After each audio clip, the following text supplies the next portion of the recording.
Hello, so I'm making this video if you are someone who experiences sort of wrist issues while taking yoga, like wrist pain, or you're recovering from a wrist injury. Of course, if you're recovering from a wrist injury, first make sure and check in with your doctor to make sure you've got the okay to come back to physical practice.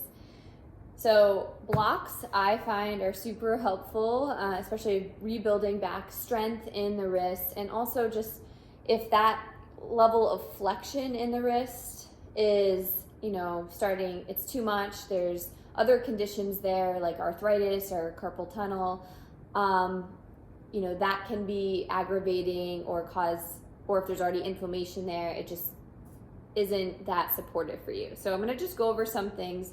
In general classes, we find ourselves on our hands and knees a lot. We find ourselves in down dogs or planks. So here's what you can do to help modify for yourself so you can still participate and just feel like you know what to do when a situation's happening and you want to feel supported and safe in your body and help rebuild that strength.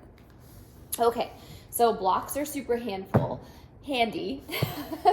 So anytime you're on all fours or a plank, you can take the block and have the skinny facet sort of down or holding it. So you're gripping the block instead. So the gripping of the block helps to strengthen those muscles and tendons around your wrist. And it also takes pressure off from like that deep flexion. So there is still flexion, but you're working the muscles a bit differently. So you can still be all fours here, so you can experience your cat-cows the same. You can experience your planks. So you're just using those blocks. And as far as down dog, yes, you can use the block as well here, as long as you feel supported and holding and gripping the block in that way. You can also choose to flip the blocks down on their wider facet, and you can be on your forearms. And so on your forearms, the hands can be kind of resting off, or fists, or whatever supports you in prayer. And you can, again, root down into those elbows and forearms. Inhale, lift the head and tail, exhale, round. You can do whatever version of plank here, extending the legs back, whatever kind of hands and knees or hands to the earth posture. You can even do your down dog from this version here where we tuck the toes and move those hips back. So it just requires you to be aware of, if you have a flow that we're doing. So we're in our Tadasana, we're folding forward, which is a typical kind of sun salutation move. Just make sure your blocks are handy so you can place hands on the blocks to then, step back into your plank. And then what you can do, you can lower your knees, and then you can gently just kind of remove the props, and instead of going to full palm, come onto your finger pads. You can always move back to your child's pose first, or come down, forearms, and then lower your way down. And then if you're going into Cobra, again, you can do Cobra. You don't have to have your hands down on the earth. So those are kind of ways to, if you're working on rebuilding back that strength, to avoid kind of going directly into that deep flexion here with your hands to your palms. Now, I found for myself that it supports me, when building back the strength here, to have softness. I always talk about softness in the elbows, so bending your elbows, we're not locking.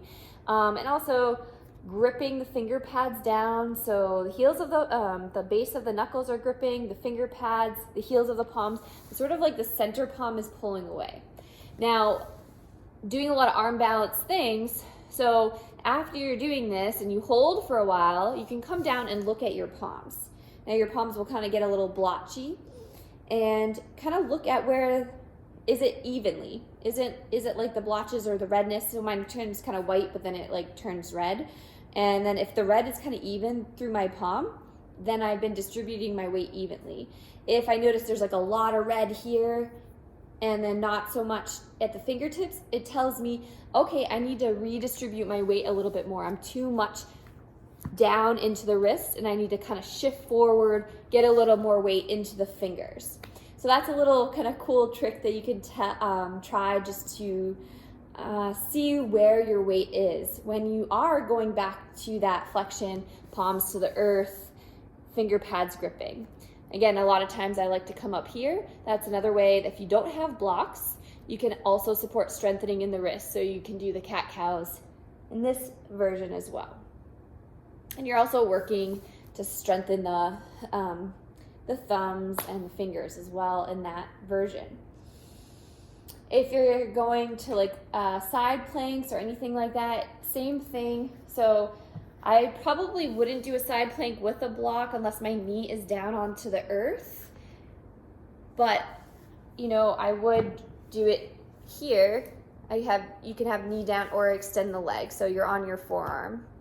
And just making sure shoulders lining up over your elbow and all that stuff. So you're supported in your alignments, and I think those are some good starting points, but definitely check in. So blocks can be handy, or thinking about using your body surfaces a little differently. So coming up onto the finger pads or forearms are useful as well, and just to kind of rebuild that strength in your wrist, you know, before going from a complete injury to, you know, 100% going back to where you are. So rebuilding, reconnecting with that strength.